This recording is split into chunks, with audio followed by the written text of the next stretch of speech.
Benvenuti tifosi del Napoli, mettete mi piace al video e iscrivetevi al canale così potrete rimanere sempre aggiornati sulle ultime novità del nostro amato club. Forza Napoli sempre! Sei un po' stanco? Molto stanco. Qual è il valore della performance? Con quale mentalità ti sei avvicinato all'ultima partita? Ci siamo già concentrati sull'ultima partita. Manca quest'ultimo passaggio e dobbiamo impegnarci per completarlo. Quello che voglio dire ai napoletani è di stare attenti e di non usare bandiere con numeri casuali. Perché questi ragazzi hanno bisogno di essere spinti verso un traguardo storico. Ma alla fine Paul andò a vedere e la squadra era più avanti. Ma da gennaio in poi hanno fatto qualcosa di straordinario, perché abbiamo sempre dovuto affrontare situazioni di emergenza. Avevamo trovato Jesus, che era il suo sostituto, e lui si era infortunato, abbiamo dovuto adattare Olivera. Vederci lì oggi dovrebbe renderci molto orgogliosi, perché tante difficoltà sono state superate. Complimenti ai ragazzi che hanno sempre creduto in noi. Dobbiamo prendere sul serio l'ultimo passo, insieme ai tifosi. Se ciò accadrà davvero, dovremo festeggiare come Dio comanda. Quanto ti dispiace di aver perso l'ultima sfida? È un peccato, perché lavori così duramente durante l'anno. Mi ha dato molto fastidio l'ostruzione del Parma, l'ho trovato esagerato e si sono lamentati anche dei tempi di recupero. Giocavamo molto poco e ci veniva concessa una piccola tregua. In Inghilterra queste cose vengono fischiate dai tifosi. Ciò mi diede fastidio e mi cacciarono fuori. Mi dà davvero fastidio non aver giocato l'ultima partita, ma ho uno staff tecnico che sa cosa fare. Spero che in futuro si evitino simili perdite di tempo. Percorso più complicato o emozionante? Entrambe le cose, ma è stato molto complicato. Tutto è andato come al solito, i giocatori non c'erano e abbiamo sempre cercato di trovare una soluzione senza lamentarci. Non ci siamo mai lamentati, non volevo trovare scuse, abbiamo sempre cercato una soluzione. Ma da gennaio in poi abbiamo sempre dovuto trovare soluzioni per arrivare a fine giornata con un punto di vantaggio. La rosa era ridotta, ora è ridotta a 0. Mancava Lobotka, mancava Neres, Buongiorno era quasi sempre fuori nel girone di ritorno, nessuno l'ha mai menzionato. Però stavamo davvero raschiando il fondo del barile e siamo ancora lì in classifica, ammetterlo sarebbe intellettualmente onesto. Dicono che abbiamo sofferto, accidenti, come si fa a non soffrire? 2 anni fa il campionato era una passeggiata, con una squadra diversa e una situazione diversa.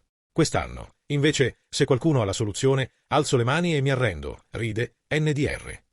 Ma solo a fine stagione. Come ci si allena in questa partita di tiebreak? Cosa conta adesso?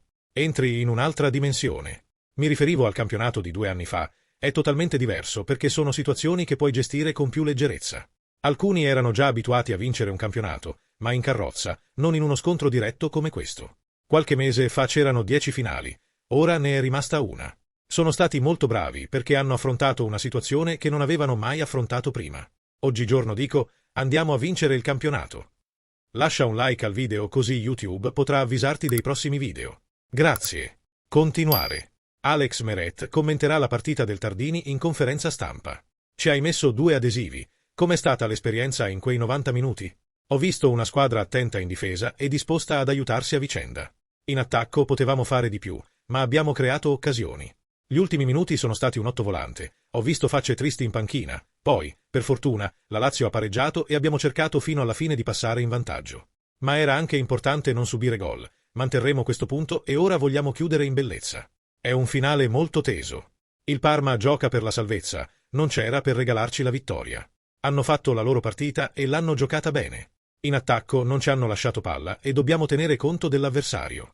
Dovremo essere il più lucidi possibile e ora l'ultima partita diventa decisiva. Se diamo il 100%, potremo toglierci grandi soddisfazioni. Differenze con lo scudetto vinto con Spalletti? I 2 campionati sono molto diversi. L'ultima volta abbiamo vinto un mese prima e con un grande vantaggio sulla squadra seconda classificata. Siamo riusciti a sbloccare le partite e a chiuderle, era un'altra squadra e un altro Napoli. Sappiamo soffrire e lottare, dobbiamo ricordare da dove siamo partiti e questo dovrebbe riempirci di orgoglio.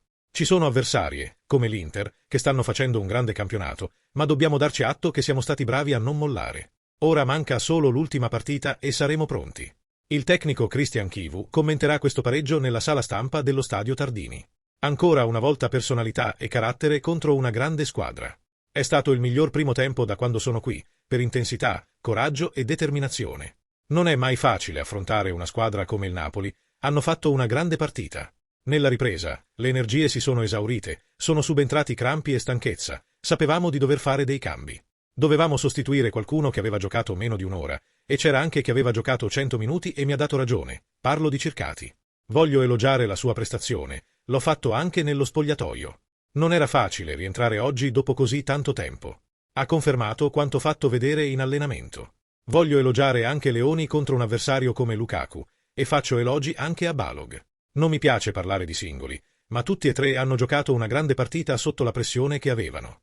Leoni, in particolare, non ha perso un duello contro Lukaku, ha usato forza fisica e intelligenza. A proposito dell'espulsione, mi considero il solito idiota che si azzuffa e viene schiaffeggiato, sono colpevole di questo. Ho allungato le braccia per bloccare, l'arbitro ha interpretato diversamente, non so che informazione mi abbia dato. Chiedo scusa ai ragazzi perché non sarò in panchina, mi dispiace, ma sono già stato schiaffeggiato in passato, sono stato schiaffeggiato oggi e lo sarò di nuovo. Porgerò l'altra guancia, non c'è problema. A Bergamo dobbiamo aggiungere punti. Sapevamo di dover fare punti, è così da quando sono arrivato. Se siamo arrivati fin qui con la possibilità di salvarci è merito dei ragazzi, della serietà e del coraggio che hanno dimostrato. Si sono immersi in una realtà difficile, hanno sempre dato il massimo. Faccio loro i complimenti, manca solo una partita.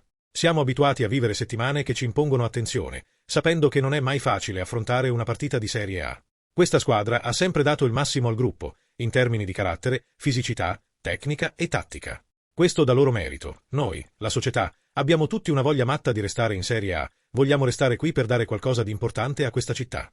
Questo da merito a questo giovane gruppo, che ha capito l'importanza di restare nella categoria, mettendo da parte l'orgoglio personale per migliorare a livello individuale e collettivo. Voglio anche sottolineare la disponibilità di coloro che si sono dimostrati disponibili oggi, nonostante si siano infortunati di recente. Ci hanno provato davvero tanto. Bernabé ha fatto solo una seduta di allenamento, oggi ha dimostrato la massima disponibilità a giocare. È importante sottolineare che a volte si guarda solo il risultato, i ragazzi hanno amore per la maglia e per la città, vorrebbero fare di tutto per restare in Serie A. Cosa ne pensi, tifoso del Napoli? Pensi che saremo campioni dello scudetto? Voglio sapere cosa ne pensate nei commenti.